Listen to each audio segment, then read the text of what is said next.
When I was 5, my family attended a church with 2 stories to it. Downstairs was the nursery and Sunday school rooms, and upstairs was the main church room, where the service was held, as well as some offices, a kitchen and a library. The main door of the church opened up almost directly to the stairway, connecting the 2 levels. After Sunday school, kids would either continue playing downstairs until their parents came to get them, or if they were old enough and impatient to go home like me, would find their parents upstairs and try to convince them to stop talking and leave. My mum would spend what felt like hours talking to the people after the service, so sometimes I'd go up and down the stairs a couple of times up to ask if we could leave. Back down to play when she said not yet. Repeat again every 10 minutes or so. One Sunday during one of my trips upstairs, there was an elderly couple standing outside the glass doors. They were smiling and waving at me. I remember thinking maybe they'd been locked out somehow and wanted to get back in, which was a silly thing to think since the doors were never locked during the hours that the church was open. Wanting to be helpful, I went and opened the doors and told them they could come in. Turns out they didn't want to, and instead told me that they were my grandparents, and they were there to pick me up. That confused me, as I was familiar with both sets of my grandparents, and these people were none of them. I told them that no, they weren't my grandparents. At that point I was thinking that maybe they had confused me for another kid. They then quickly stated that they meant to say that they were my great-grandparents, and we didn't meet since I was a baby, so I wouldn't remember them, and that my parents had asked them to drive me home since they were busy with the congregation. Even if I hadn't been smart enough to realise that they would just come in if they wanted to, their story seemed a little bit more than just odd to me. And even as they protested that it wasn't necessary, I said I was going to ask my parents and headed up the stairs.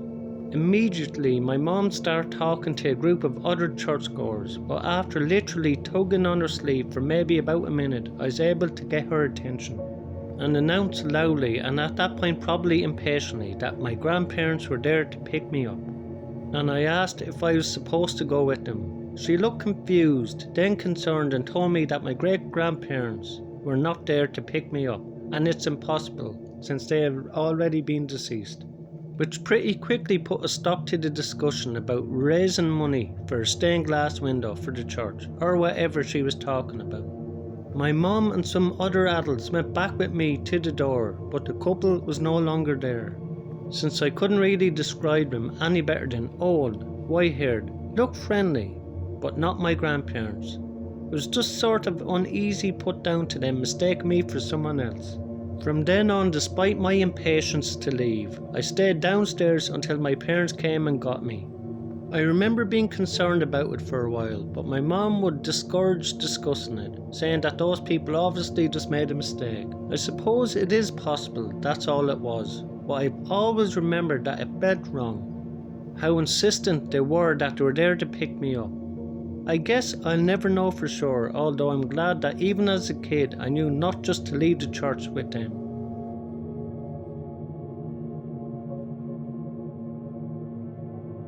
I moved into a duplex with my ex about 3 years ago, and what we thought was a safer part of the city. One of our neighbours, Amber, worked in the duplex rental office, and her husband Ed was at the time fresh out of prison, and had been doing and continues to do landscape work for the rentals, like mow the lawn, cut the trees, things like that.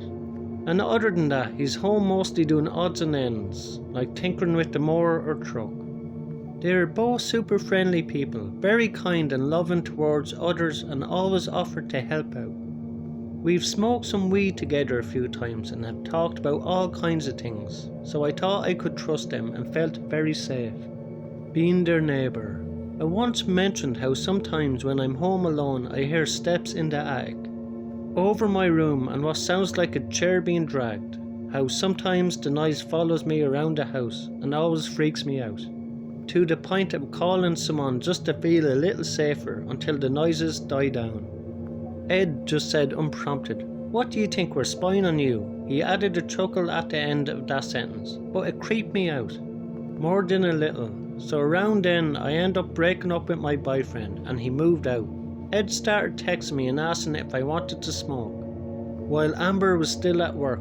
I declined every time, finding different excuses because I still felt uncomfortable around him. After that spine-on you comment, then he straight up asked if I wanted to have sex with him because he thinks Amber is cheating on him. I definitely shut that down, and it was awkward to say the least.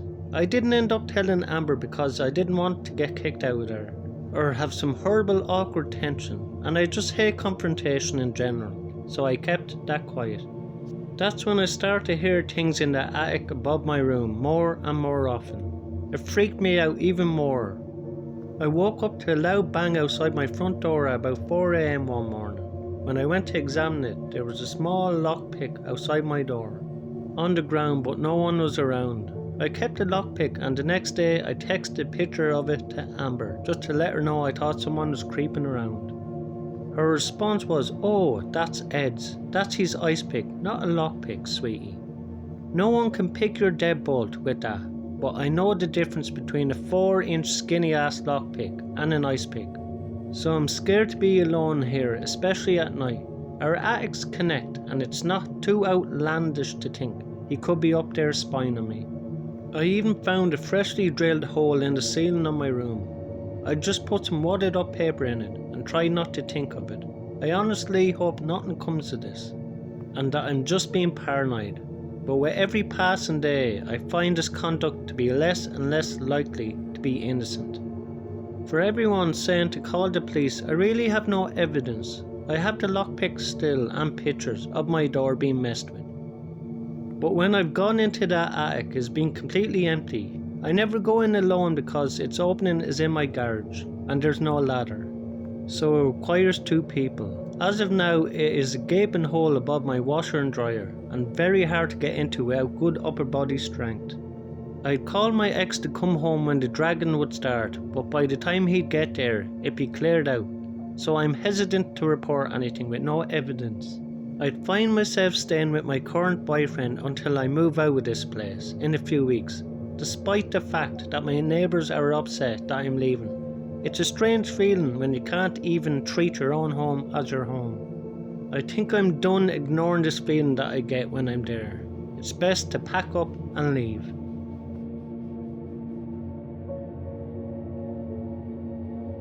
When I was 10, my mom, stepdad, sister and I lived on a 10-house cul-de-sac right off a very busy street in our small home city of Mandeville, Louisiana, about 30 minutes across the Seaway Bridge from New Orleans.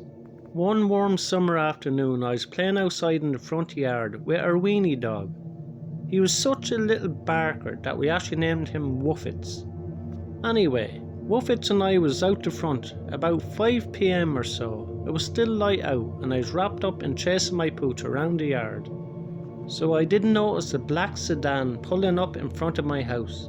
At first, the sound of the car's parking gear is what keyed me into the presence of it.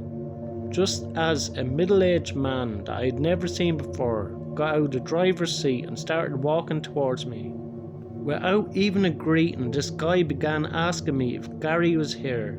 This caught me off guard because nobody named Gary lived in my house, or even in the entire neighbourhood. Like I said, my family had 1 out of the 10 houses on this block, and we pretty much knew all our neighbours. I responded by telling him that I don't know anyone by that name that lives around here, and that he may have his locations mixed up. But as I am telling him this, he continues to walk closer and closer to me, asking if I would just hop into his car real quick and help him find Gary's house.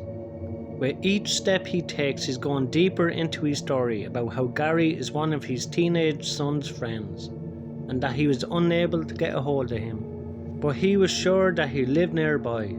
I repeatedly told the guy no, and that I didn't know anything that would help him. Keep in mind, Wuffets is going berserk through this entire interaction and causing a bit of a ruckus. As this man gets to about 10 feet from me, he now has his hand out attempting to coax me into his grasp, all while pleading with me to get into his car. That's when my mother, who was inside making dinner at the time, stormed out the front door to see what our dog was so up in paw about. The instant that our screen door hit the wall of our porch, my mom began yelling at Wuffets to stop barking. That's when the man glanced up and caught eyes with my mother. Before she could get another word from her mouth, he turned tail and hopped right back into his car, before speeding off towards the main street, screeching his tyres all the way down the road. My mum came down to the front yard, knelt in front of me, and with more than just a touch of worry in her voice asked me what happened. I told her that Woofits and I was playing when a man pulled up and asked me to help him find a man named Gary. I remember I could barely finish that explanation before my mum pulled me in for a big hug and ushered me back inside. After that day, I wasn't allowed to play outside without an adult present. You'd think that would be the end of the story, right? For the next week, every afternoon about 4:30 p.m, the same sedan would be outside our street in some capacity, either driving down the street slowly or parked in front of our neighbour's house, or brazenly parked across our driveway. This is something that I noticed because our living room window faced the street, and since I wasn't allowed outside for playtime like before, I had a perfect vantage point while watching afternoon cartoons. I pointed this out to my parents and they ended up reporting it to the police. Like so many other stories, nothing ever came of it. That week I don't believe I ever saw that car or that man again. 10-year-old me wondered why he kept coming back. I told him that there was no Gary here. But 33-year-old me now knows that he was coming back looking for another chance to try and lure me into his car. Alarm bells weren't sounding as he got closer to me that day, and I'd hate to think what could have happened if my mom didn't come out the door when she did. I know it would have been big trouble for little me. Thanks a million to everyone who likes, subscribe and comment on my videos, I really appreciate it. If you enjoy these 3 stories, you will enjoy the next 3 stories in the box above. Thank you.